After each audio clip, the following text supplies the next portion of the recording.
구약성경 시편 103편 15절에서 19절 말씀을 함께 읽겠습니다. 인생은 그 날이 풀과 같으며 그 영화가 들의 꽃과 같도다. 그것은 바람이 지나가면 없어지나니 그 있던 자리도 다시 알지 못하거니와 여호와의 인자하심은 자기를 경유하는 자에게 영원부터 영원까지 이르며 그의 유언은 자손의 자손에게 이르리니 곧 그의 언약을 지키고 그의 법도를 기억하며 행하는 자에게로다. 여호와께서 그의 보좌를 하늘에 세우시고 그의 왕권으로 만유를 다스리시도다. 아멘. 이 담성가대 찬양으로 하나님께 영광 돌리겠습니다.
감사합니다.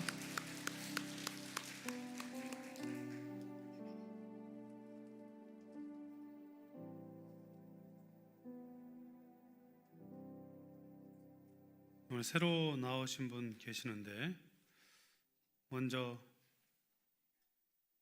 태국 분이신가요? 잠옷실에 문야위님, 우리 남편도 같이 나오시는데 박수로 환영하겠습니다. 우리 교회에 이렇게 다문화 가정들 또 외국인 근로자들이 나오시는데 교회에서 좀 고민하고 있습니다. 이분들 어떻게 섬겨야 될지 위에서 기도해 주시기 바랍니다. 그리고 김일문 성도님, 다 라열 뒤쪽 중간에 계시는데 박수로 환영하겠습니다. 저분은 저희 형님이십니다. 기도하겠습니다. 하나님 아버지, 귀하고 복된 날 하나님께서 사랑하시는 분들을 우리 교회에 보내어 주시고 이름을 함께 부르며 환영하고 주님 앞에 고백하게 하시니 감사합니다. 하나님, 저들의 이름을 기억하시고 주님의 나라와 영광을 위하여 아름답게 쓰임 받을 수 있도록 저들의 생애에 복의 복을 허락하여 주시옵소서. 특별히 태국에서 이제 이곳에 살아가는 삶을 귀한 부부 위에 은혜를 주시고 저들이 하나님 나라의 귀한 백성으로 굳세게 세워지는 역사가 있게 하여 주시옵소서. 강건케 하시고 이곳을 드나들며 기도할 때 응답의 역사가 있는 두 가정 될 수 있도록 은혜를 더하여 주시옵소서. 하나님, 오늘도 우리에게 귀한 주의를 주시고 예배 자리에 나오게 하시니 감사합니다. 예배 가운데 나오면서 우리의 마음을 또한 우리의 믿음을 예물을 드려 고백하오니 하나님께서 이 예물을 받아 주시옵소서. 그리고 주님의 뜻을 따라 사용하여 주셔서 주의 나라와 영광스러운 복음을 위하여 또한 주님의 사랑을 증거하는 자리에 쓰임받게 하여 주시옵소서. 드린 손길들에 하나님의 복을 주셔서 하나님, 저들의 생애가 주의 선하심과 인도하심을 날마다 맛보아하는 복된 생애 될 수 있도록 도와주시옵소서. 하나님 아버지, 주일에 우중에 예배를 위해서 성도 섬기는 마음으로 주님 사랑하는 마음으로 헌신하는 손길들 가운데 은혜를 부어주시고 그 아름다운 섬김이 오직 주님만을 나타내는 귀한 섬김이 되게 하여 주시옵소서. 명절을 맞이해서 먼 길을 오라는 사랑하는 성도들의 안전을 지켜주시고 믿음을 지켜주옵소서. 특별히 연로하신 우리 부모님들과 또 사랑하는 우리 교회 어르신들의 건강을 지켜주시고 또 주님 손 붙잡고 남은 생애를 주님을 바라보고 살아가는 은혜를 허락하여 주시옵소서. 하나님 아버지, 우리의 사랑하는 자녀들이 부모의 신앙을 본받아 믿음의 유산을 아름답게 계승할 수 있도록 도와주시고 우리의 생애가 하나님 손 안에 있음을 알고 주께서 열어주신 길들을 굳세게 걸어갈 수 있도록 도와주시옵소서. 오늘도 우리에게 귀한 말씀을 주시니 감사합니다. 이 말씀을 통해 하나님 만나는 은혜를 허락하여 주시옵소서. 말씀 속에 우리를 교훈하시는 주님을 발견하게 하시고 삶이 회복되고 우리 육신도 강건함을 얻는 귀한 시간 되게 하여 주시옵소서. 미약하고 허물 많은 종을 주께서 은혜로 붙잡아 주셔서 하나님의 말씀을 바르게 전할 수 있도록 도와주시옵소서. 예수님의 이름으로 기도하옵나이다. 아멘. 할렐루야. 복된 주일입니다. 하나님의 크신 은혜가 이 주일 예배 자리에 나온 우리 모두 가운데 풍성하게 넘치기를 주님의 이름으로 축복합니다. 명절이면 서울교회는 쑥 빠져나가는데 우리 교회도 많이 빠져나간 것 같습니다. 우리 교회도 도시교회에 있는 것 같아요. 가족을 찾아서 이곳에서 와서 함께 예배드리는 우리 모든 주의 백성들에게도 하나님의 크신 은혜가 함께하기를 바라고, 이제 예배 후에 먼 길 오갈 텐데 안전운전하시고 또 가족들과 만날 때 믿음의 자리를 잘 지켜나가는 우리 교우들이 될 수 있기를 바랍니다. 여러분 이제 광고를 통해서 들으셨고 또 이미 여러분 휴대폰에 문자도 갔겠지만 지난 금요일 우리 교회 가족들 장례가 3건이 있었습니다. 우리 교회 교우들은 아니지만 교우들의 부모님들이, 어머님들이 하나님의 부르심을 받아서 장례를 치렀는데 어제 이렇게 3군데 장례식장을 다녀왔습니다. 이런 장례뿐만 아니고 이럴 때만 아니고 우리가 항상 그런 고민을 인생을 살아가면서 하게 되는 것 같습니다.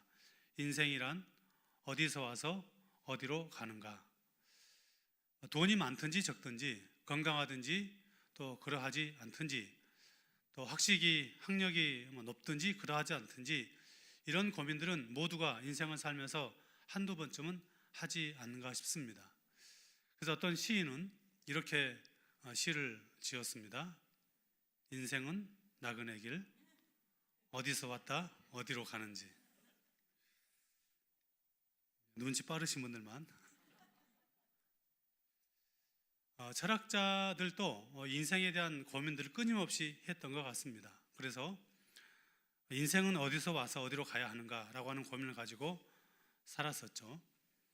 특별히 그 염세주의 철학자라고 알려진 쇼펜하우어는 그의 어떤 철학 사상처럼 늘 염려와 고민을 안고 살았던 것 같습니다. 그래서 돈이 생기면 그 돈을 누가 훔쳐갈까 봐서 항상 자기 침대 밑에 두었고, 또 그때는 이제 뭐 지폐도 있었지만 이렇게 동전이 있으면, 동전이 생기면 그 동전은 임금병에 담아놓으면 잘 모르니까 예전에 글을 쓸 때 다 이렇게 만년필을 잉크에 적셔가지고 글을 썼던 기억이 있는데 잉크병에 감춰두었다고 합니다. 편지가 오면, 여러분 편지 오면 어떻게 편지를 받으세요? 그 편지 오면 어떤 좋은 소식이 있을까라고 하는 기대하는 마음으로 편지를 뜯잖아요. 근데 이 사람은 혹시 이 편지 안에 나쁜 소식이 있을까라고 하는 생각을 먼저 해서 이 편지를 뜯는 것을 주저하고 망설였다라고 하는 그런 일화도 있습니다. 또 사람들이 혹시 자기를 해코지 할까 봐서 항상 잠이 들기 전에는 머리맡에 총알이 장전된 권총을 두고 때로는 그 칼을 두면서 잠이 들어야만 잠을 잘 수 있었다라고 말을 하기도 합니다. 그가 이제 죽었을 때 유언을 이렇게 했다고 해요. 내가 죽었는데, 내가 죽게 되면 혹시 내가 진짜 죽은 것이 아니라 죽은 것처럼 느껴지는 그런 상태로 있을 수 있으니까 그런 시간을 지나다 내가 혹시 깨어날 수 있을지 모르니 죽고 난 다음에도 관뚜껑을 닫지 말고 매장하기 전까지 그냥 좀 두었다가 그렇게 나머지 마지막에 관뚜껑을 닫고 매장해 달라라고 하는 그런 유언을 했다고 합니다. 이게 사실인지 아닌지 모르지만 그런 예화집에 나와 있는 글을 읽은 기억이 있습니다. 이 쇼펜하우어가 어느 날 공원에 앉아서 하루 종일 인생에 대해서 고민하다가 해질녘이 되어서 집에 돌아갈 시간이 되었습니다. 요즘 우리야 이제 전기도 발달되었고 치안이 워낙 잘 되어 있어서 공원에 이렇게 통금 시간이 없지만 예전에는 그렇지 않았죠. 이분이 1800년대 사람이니까. 그래서 공원지기가 와서 이제 돌아가야 합니다라고 말하면서 선생님 어디서 왔습니까? 이미 시간이 되었는데 어디로 가야 합니까? 당신 집이 어디입니까? 라고 물을 때 이 쇼펜하우어가 이렇게 대답을 했다고 합니다. 내가 어디서 왔느냐고 물었어? 내가 어디서 왔는지 알 수 없기 때문에 지금 고민 중에 있어. 내가 어디로 가야 하는지 물어서 나는 지금 내 인생이 어디로 가야 하는지 모르기 때문에 이 긴 시간을 고민하고 있다라고 말을 했다고 합니다. 여러분이 혹시 들어보셨는지 모르겠지만 또 한 철학자가 있습니다. 장볼 사르트르라는 현대에 이르러 있었던 철학자인데 이 철학자는 저항과 자유라는 그 두 단어를 자기의 철학의 핵심 단어로 모토로 삼고 많은 저서를 남긴 사람으로 유명합니다. 근데 이 사람이 마지막에 그 폐수종이 찾아왔고 그 폐수종 때문에 굉장히 고통스러워하면서 그렇게 남들에게 자유함에 대해서, 인생의 자유함에 대해서 말하던 사람이 죽는 그 순간에 아내에게, 가족들에게 정말 폭언과 그런 그 죽음을 두려움 때문에 할 수 있었던 모든 어떤 좋지 않은 행동들을 하고 마지막 생애를 마감했다고 합니다. 그러니까 신문이 이 사람에 대해서 그토록 그렇게 그가 자유를 말했던 이 사람인데 왜 죽는 그 순간에 이렇게 두려움 가운데 그 가족들에게 이런 엄청난 말을 했는가라고 여러 가지 말들을 할 때 어떤 신문사의 독자가 이런 투고를 했다고 합니다. 사르트르가 비참하게 인생을 마감했던 이유는 돌아갈 고향을 몰랐기 때문이다. 인터넷 가지고 뒤지지 마십시오. 저도 어디서 읽은 글이라 이 사람이 진짜 했는지는 모르겠습니다. 그렇게 한 시대를 풍미했던 철학자들, 많은 사람들에게 영향력을 끼치고 인생에 대해서 말했던 사람들도 인생의 마지막이 어딘지를 몰랐기 때문에 그렇게 실향민처럼 살아갔던, 돌아갈 고향이 없는 실향민처럼 살아갔던 것을 볼 수가 있습니다. 그런데 오늘 우리가 읽은 시편을 보면 이 시인은 자기 인생의 본분이 무엇인지, 자기 인생이 무엇인지, 또한 자기는 어디로 가야 할 것인지를 알고 있는, 인생의 해답을 알고 있었던 사람임을 볼 수가 있습니다. 이 시인은 오늘 우리에게 이렇게 말하고 싶은 것 같습니다. 인생이란 하나님께로부터 와서 하나님과 함께 살다 하나님께로 돌아가야 한다. 여러분, 그렇습니다. 우리 인생은 하나님께로부터 왔습니다. 그리고 우리는 이 땅에서 하나님과 함께 살아가야 합니다. 그리고 언젠가 하나님이 부르시면 하나님께로 가야 하는 것입니다. 이 본분을 잊지 말고 살아갈 수 있기를 바랍니다.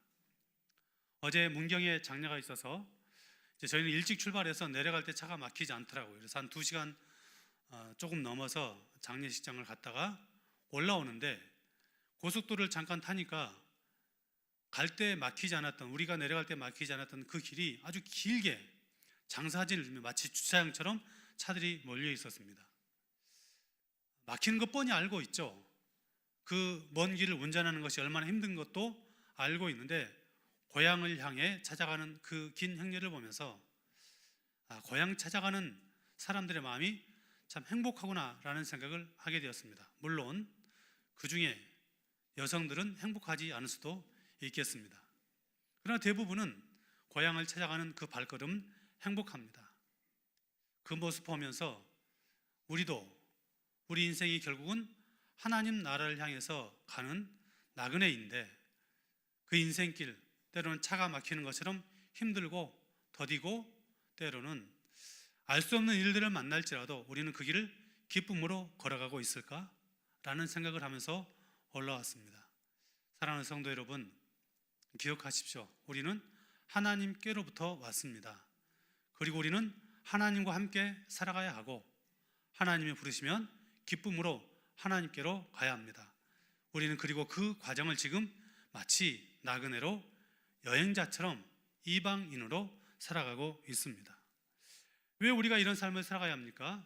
그 이유는 우리 인생의 출발도 하나님이시고 우리 인생의 과정도 하나님이시고 우리 인생의 마지막도 하나님이시기 때문입니다. 그러니 하나님과 함께 살다 하나님께로 가야 하는 것입니다. 그렇다면 그 하나님은 오늘 본문에서 어떤 하나님으로 묘사되고 있습니까? 오늘 시인은 이 본문 읽었던 말씀 앞뒤 전체를 보면 여러 표현이 나오는데 대표적으로 보면 이런 표현들이 나옵니다. 여호와는 내 모든 죄악을 사하시며 내 모든 병을 고치시고 내 생명을 파멸해서 속량하시고 인자와 긍휼로 관을 씌우시고 좋은 것으로 내 소원을 만족하게 하사 내 청춘을 독수리같이 새롭게 하시는도다. 아멘이십니까? 그렇습니다. 하나님 바로 그런 분이십니다. 너무 좋으신 분, 우리를 사랑하시는 분, 우리를 용서하시는 분, 우리를 날마다 새롭게 해주시는 분, 그분이 우리의 하나님이십니다. 몇 구절을 좀 더 자세히 살펴보겠습니다. 8절 말씀을 먼저 읽겠습니다. 8절 같이 읽겠습니다. 여호와는 긍휼이 많으시고 의로우시며 노하기를 더디하시고 인자하심이 풍부하시도다. 아멘. 여호와는 긍휼이 많으시다, 은혜로우시다, 노하기를 더디하시고 인자하심이 풍부하시도다. 우리를 이 땅에 보내시고 살게 하시고 또한 부르실 그 하나님이 이렇게 좋으신 하나님이시다라고 표현하고 있습니다. 뿐만 아닙니다. 12절과 13절은 우리의 부끄러움에 대해서도 이렇게 말씀하고 있습니다. 같이 읽겠습니다. 동이 서에서 먼 것 같이 우리의 죄가를 우리에게서 멀리 옮기셨으며 아버지가 자식을 긍휼히 여김같이 여호와께서는 자기를 경외하는 자를 긍휼히 여기시나니. 아멘.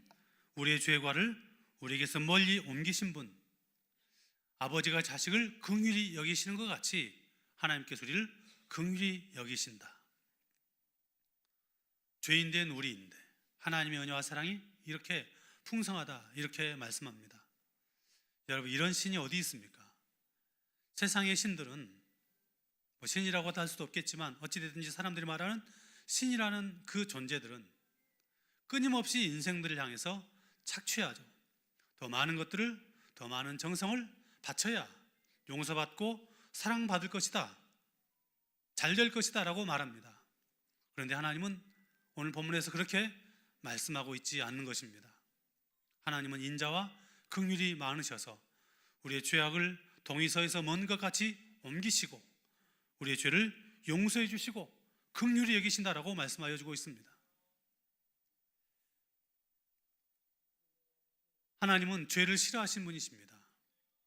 하나님은 거룩하신 분이십니다. 하나님 죄를 미워하시는 분이십니다. 그런데 그분께서 우리의 죄까지도 용서하실 만큼 사랑하심을 오늘 본문은 선언하고 있는 것입니다. 왜 그럴까요? 하나님께서 이처럼 죄인된 우리를 용서하시고 품으시고 긍휼히 여기시고 사랑해 주신 이유가 있습니다. 그 이유는 너무 단순합니다. 우리 14절 말씀을 함께 읽겠습니다. 이는 그가 우리의 체질을 아시며 우리가 단지 먼지뿐임을 기억하심이로다. 아멘. 이는 무슨 말입니까? 이런 긍휼과 자비와 용서와 사랑을 우리에게 베풀어 주신 이유가 뭐라고요? 우리가 단지 무엇이기 때문에? 먼지뿐이기 때문에. 여러분, 세상이 사랑하는 사람은 어떤 사람입니까? 나에게 유익을 주는 사람이죠. 힘을 갖거나 돈이 많거나 이런저런 것들로 나보다 훨씬 더 좋은 것들을 줄 어떤 존재, 어떤 사람을 사랑합니다. 손해가 될 만한 사람들은 가능하면 가까이 하지 않으려고 합니다. 그것이 세상의 법칙이고 세상의 원리입니다. 그런데 오늘 성경에서 하나님은 우리가 먼지뿐인데, 먼지 같은 존재인데, 먼지 같은 존재인 우리가 먼지 같기 때문에 사랑하신다, 이렇게 말씀하고 있는 것입니다. 우리의 체질을 아시는 하나님, 한 줌 티끌과 같은 연약한 인생, 그런 우리를 사랑하신다라고 말씀합니다. 보잘것없고 연약하고 거들떠 보지 않을 그런 존재들이지만 하나님, 우리가 연약하고 보잘것없기 때문에 우리를 향해서 주목하시고 우리를 그 큰 사랑으로 품으시고 인자와 공의를 베풀어 주신다고 말씀하고 있습니다. 그분은 창조주이시기 때문입니다. 얼마나 우리가 연약한지를 아시기 때문입니다. 우리를 만드셨으니 흙과 같이 쉽게 부서져 버리는, 불면 날아가 버릴 것 같은 그런 존재인 것을 아시고 그런 연약한 우리를 끊임없이 사랑하시고 측은히 여겨주신다라고 말씀합니다. 여러분, 그러지 않습니까? 우리 인생이 그렇게 연약하지 않습니까? 얼마나 부족하고 허물 많은 그런 인생입니까? 그래서 오늘 본문 15절 16절도 우리에게 인생의 연약함을 이렇게 표현하고 있습니다. 15절 16절 말씀을 함께 읽겠습니다. 인생은 그날이 풀과 같으며 그 영화가 들의 꽃과 같도다. 그것은 바람이 지나가면 없어지나니 그 있던 자리도 다시 알지 못하거니와. 아멘. 봄에 들꽃이 피면 봄뿐만 아니고, 제가 어제 그제 쉬는 날 서석에 코스모스 축제 준비하는 데를 가봤는데 너무 아름답더라고요. 그 화려한 꽃도 시간이 지나면 햇빛에, 바람에, 온도에 시들고 떨어지는 것입니다. 인생이 그렇습니다. 무한히 강해 보이는 사람도 때가 되면 연약함 가운데 들어가게 되는 것이죠. 그래서 성경은 우리 인생을 매우 연약하고 부끄러운 존재로 묘사하는 것이 너무 많습니다. 바로 왕 앞에서 야곱이 자기 인생을 고백할 때 나그네와 같다라고 표현하고 있죠. 야고보 장로는 우리에게 인생은 안개와 같다라고 말합니다. 또한 욥기서에서는 우리를 구더기와 벌레 같다라고 말합니다. 개 같은 인생이라고 표현하고 있기도 합니다. 풀과 같고 꽃과 같은 연약한 인생임을 성경은 우리에게 지속적으로 표현하고 있습니다. 연약하고 짧고 무가치하고 금방 사라질 존재. 모세는 시편에서 이것을 이렇게 말하고 있죠. 시편 90편 10절, 우리 인생을 이렇게 표현합니다. 같이 읽겠습니다. 우리의 연수가 70이요 강건하면 80이라도 그 연수의 자랑은 수고와 슬픔뿐이요 신속히 가니 우리가 날아가나이다. 아멘. 이런 것이 우리 인생입니다. 한순간이면 지나갑니다. 아무리 건강했던 사람도, 아무리 부와 명예를 가지고 있던 사람도, 성공한 것처럼 보여도, 이름을 날리고 권력을 가지고 있었던 사람이라 할지라도 쉬이 없어지고 시간이 지나면 사라지고 추억에서 잊혀지고 결국은 흙으로 돌아가는 존재일 뿐입니다. 죽음 앞에서 우리가 이 땅에서 강력하다라고 생각했던 그 모든 것들이 무슨 소용이 있겠습니까? 인생은 바로 그런 것입니다. 그런데 성경은 우리 인생이 이처럼 연약하고 불면 사라질 그런 연약함으로 끝나지 않는다라고 말하고 있습니다. 그것은 하나님께서 그런 연약한 우리 인생을 불쌍히 여기시고 사랑해 주신다는 것입니다. 이것이 복음 아니겠습니까? 허물 많은 우리, 죄 많은 우리를 우리가 읽었던 12절 말씀에서는 용서하시는 하나님으로 표현하고 있습니다. 동이서에서 먼 것 같이 우리의 죄가를 우리에게서 멀리 옮기셨다. 동과 서는 만날 수 없는 것처럼 우리의 죄를 깨끗하게 잊어버리시고 용서하시고 그것들을 사해 주시는 하나님의 사랑이 이렇게 표현되고 있습니다. 13절에서는 하나님의 긍휼이 선포되고 있지 않습니까? 아버지가 자식을 긍휼히 여기는 것처럼 여호와께서 자기를 경외하는 자를 불쌍히 여기신다. 자식들을 키우면서 우리 모두가 경험하지 않았습니까? 자녀가 아프면 차라리 내가 아팠으면 더 좋을 것 같고, 자녀가 기쁠 때면 자녀가 기뻐하는 것보다 훨씬 더 기뻐하는 것이 부모의 마음입니다. 오늘 성경은 바로 그런 부모의 마음을 대신해서 하나님은 그보다 더 큰 사랑으로 우리를 안으시고 품어주신다라고 말씀합니다. 왜입니까? 우리를 아시기 때문에.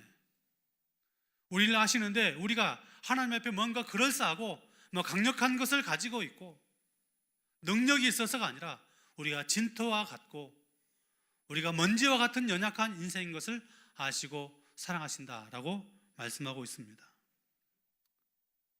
어린아이를 바라보는 부모의 눈이 그 아이를 향해서 지속적으로 시선을 가지고 있고, 혹시 넘어질까, 혹시 다칠까, 혹시 걸음걸이하다가 미끄러지지 않을까, 때로는 목을 가누지 못한 그 아이를 낳는 부모의 마음처럼, 제대로 걷지 못하는 그 자녀를 꼭 끌어안고 다니는 부모의 마음처럼 하나님은 단 한순간도 그 시선을 떼지 않고 우리를 사랑하여 주고 계시는 것입니다. 이 하나님의 사랑이 오늘 우리에게 있음을 믿으시기 바랍니다. 그런데 여러분, 이 하나님의 사랑에 대한 소식이 더 놀랍게 오늘 본문 17절은 선포되고 있습니다. 오늘 17절 말씀을 함께 읽겠습니다. 여호와의 인자하심은 자기를 경외하는 자에게 영원부터 영원까지 이르며 그의 의는 자손의 자손에게 이르리니. 아멘. 하나님의 그 인자하심과 하나님의 사랑이 우리에게 있는데 언제까지? 영원까지. 그러니까 하나님은 한번 사랑했다가 수틀리면 버리고 너 이놈 혼내는 것으로 끝내는 것이 아니에요. 물론 하나님께서 우리를 혼내실 때가 있죠. 그러나 여러분, 그렇게 끝내지 않는다는 것이 하나님의 사랑이 그 인자가 언제까지? 영원까지. 또 놀라운 사실은 그 인자가 누구까지요? 자손에까지. 여러분, 이 말씀이 우리에게 소망이 될 수 있기를 바랍니다.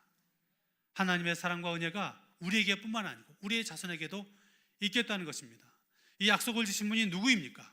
온 우주 만물의 주인이시고 온 우주의 왕권을 가지고 계신 분이시고 그 말씀으로 천하 만물을 다스리신 그분이 우리에게 그 인자와 사랑을 영원토록 베풀어 주시겠다고 말씀하시고, 또한 그 사랑을, 그 의를 우리뿐만 아니고 우리의 자손에까지 계속해서 이어주겠다고 말씀하고 있습니다. 여러분, 이 말씀이 얼마나 우리에게 소망이 됩니까? 때로 우리 자녀들 가운데 우리가 그렇게 믿음으로 기도했는데, 눈물로 기도했는데, 그렇게 신앙생활 잘하던 아이들이 지금 가끔 주님 곁을 떠난 것처럼 보일 때가 있죠. 기도할 때만 하나님, 그 아이 버리셨습니까? 이 말씀은 뭐라고 말씀합니까? 나의 의는 끝나지 않는다. 나의 사랑은 끝나지 않는다라고 말씀하고 있습니다. 여러분, 그러므로 이번 명절에 가서 가족들 만날 때, 자녀들 만날 때, 때로는 조카들 만날 때, 손주 손녀 만날 때, 너 결혼 언제 할 거냐? 직장은 어디 다니냐? 공부는 잘하고 있느냐? 라고 묻지 마시고 지갑 여시고, 그리고 그것보다 더 그들을 오늘 말씀 붙들고 끌어안고 축복하며 기도해 주시기 바랍니다. 그 기도는 그냥 허공에 끝나지 않습니다. 오늘 말씀과 같이 하나님의 그 의와 사랑이 자손 대대까지 이르겠다라고 약속하고 있습니다. 여러분의 기도를 들으시는 하나님의 그 사랑을 믿으시기 바랍니다. 사랑하는 여러분, 우리는 허무하고 연약한 인생이지만 하나님의 은혜 가운데 있을 때 우리 인생은 가치가 있고, 하나님 안에 있을 때 우리가 얼마 전에 살폈던 말씀처럼 행복한 인생을 살아갈 수가 있는 것입니다. 왜입니까? 나는 죄 많지만 하나님은 우리의 죄를 용서하시기 때문입니다. 나는 흙과 같이 연약하지만 하나님은 우리를 독수리같이 새롭게 해주시기 때문입니다. 나는 연약하지만 하나님은 긍휼로 나를 덮어주시기 때문입니다. 나는 부족하고 이 땅의 삶으로 유한한 인생을 살아갈 수밖에 없지만 하나님의 사랑은 영원부터 영원까지 이르기 때문입니다. 이 사랑과 이 은혜와 이 감격을 가지고 살아가는 성도가 해야 될 일을 오늘 본문 22절은 이렇게 말씀하고 있습니다. 22절 말씀을 함께 읽겠습니다. 여호와의 지으심을 받고 그가 다스리시는 모든 곳에 있는 너희여 여호와를 송축하라. 내 영혼아 여호와를 송축하라. 아멘. 연약하고 유한하고 참으로 보잘것없고 어디로 왔다 어디로 가지 모르는 그런 인생들처럼 보인다 할지라도 그 인생 가운데 하나님의 은혜와 하나님의 긍휼과 하나님의 자비와 하나님의 사랑이 있으면 그 인생은 복되고 가치가 있습니다. 연약함 중에 하나님의 강함을 경험할 수 있기 때문에 나는 유한한 세계를 사랑하지만 영원한 세계를 우리가 꿈꿀 수 있기 때문에 나는 존재가 하나님으로부터 와서 하나님의 은혜로 살고 하나님 부르시면 하나님께 갈 수 있으니 우리 인생은 하나님 안에 복된 것입니다. 자식을 긍휼히 여기는 것 같은 하나님의 사랑을 이 명절 기간 풍성히 누리는 우리 희망교회 성도들 될 수 있기를 바랍니다. 매일이 하나님의 은혜이고 매일이 하나님의 돌보심임을 고백하며 살아갈 수 있기를 바랍니다. 그런 은혜와 사랑 가운데 있는 우리 읽었던 말씀과 같이 그 하나님의 높고 크신 이름을 송축하고 높여드리는 이번 명절 될 수 있기를 바랍니다. 명절을 찾아 고향을 찾아온 여러분, 또한 고향을 찾아갈 살아오는 성도 여러분, 우리 인생의 번향이 하나님께 있음을 기억하시기 바랍니다. 그 고향길을 가는 나그네의 인생길, 우리의 인생은 허무하지 않습니다. 하나님 안에 있기 때문입니다. 또한 우리의 자손들의 인생도 허무하지 않습니다. 우리의 하나님께서 그들을 끝까지 돌보시기 때문입니다. 우리는 비록 풀과 같지만 하나님의 사랑은 영원하시니 그 하나님의 사랑을 마음껏 자랑할 수 있기를 바랍니다. 하나님 나라가 우리에게 있으니 이 땅에서 조금 부족하고 연약하면 어떻습니까? 명절에 가족들 만나서 차 때문에, 집 때문에, 자녀들의 문제 때문에 기죽지 마십시오. 우리에게는 영원한 하나님 나라가 있으니 당당하시고 기뻐하시고 감사하시고 그 좋으신 하나님을 마음껏 자랑하고 증가하는 이번 명절 될 수 있기를 주님의 이름으로 축복합니다. 기도하시겠습니다. 자비로우신 하나님 아버지, 우리의 인생이 풀과 같고 꽃과 같고 먼지와 같음을 고백합니다. 그런 인생길 살아갈 때에도 우리가 죄를 짓고 살아가지만 하나님은 우리를 사랑하셔서 우리를 불쌍히 여기셔서 우리 죄를 몰려 옮기시고 마치 아비가 자식을 불쌍히 여기는 것처럼 우리를 사랑해 주시니 감사합니다. 그 하나님의 긍휼과 사랑과 자비와 은혜가 우리의 삶에 또한 영원토록 뿐만 아니고 우리의 자손의 자손에까지 이르겠다고 약속하셨사오니 하나님 아버지, 이 약속의 말씀을 붙들고 소망 중에 기도하는 우리 모두가 되게 하여 주시옵소서. 그 하나님의 사랑을 기억하며 연약한 우리 인생 하나님의 은혜를 찬양하며 남은 생에 더욱 주 앞에 의미 있는 삶을 살아가게 하여 주시옵소서. 하나님 아버지, 이 명절을 보내며 혹여라도 슬픔과 아픔 가운데 있는 성도들이 있다면 우리가 마음을 품고 기도하고 돌보게 하시고 주의 사랑을 나누는 복된 삶을 우리 모두가 살아내게 하여 주시옵소서. 예수님의 이름으로 기도하옵나이다. 아멘. 우리 다 함께 일어나셔서 찬양 드리겠습니다. 날마다 숨쉬는 순간마다.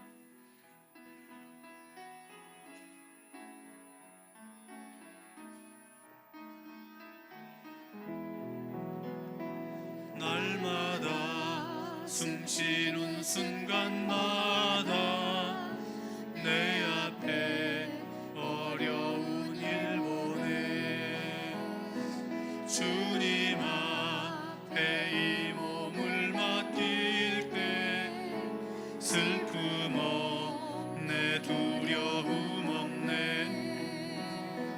주님의 그 자비로운 손길 항상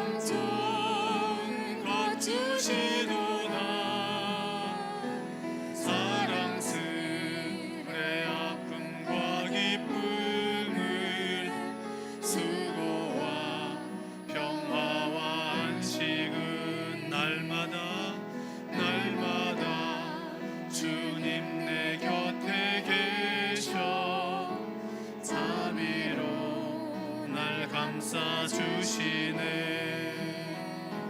주님 앞에 이 몸을 맡길 때 힘 주신 내 위로함 주네. 아멘.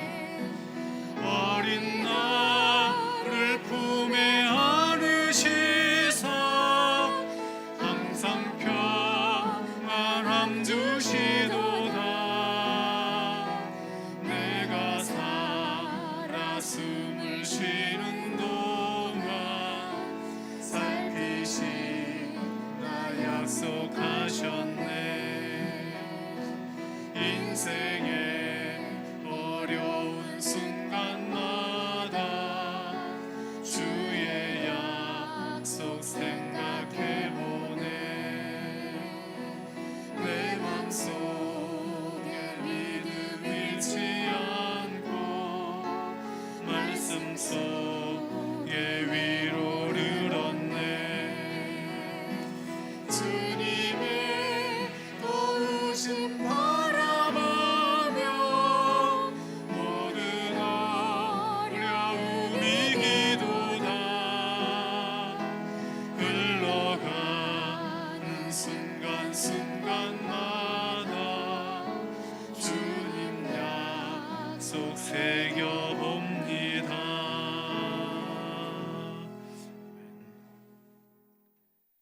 이제는 우리 주 예수 그리스도의 은혜와 하나님 아버지의 무한하신 사랑하심과 성령님의 위로하심과 교통하심과 복주심이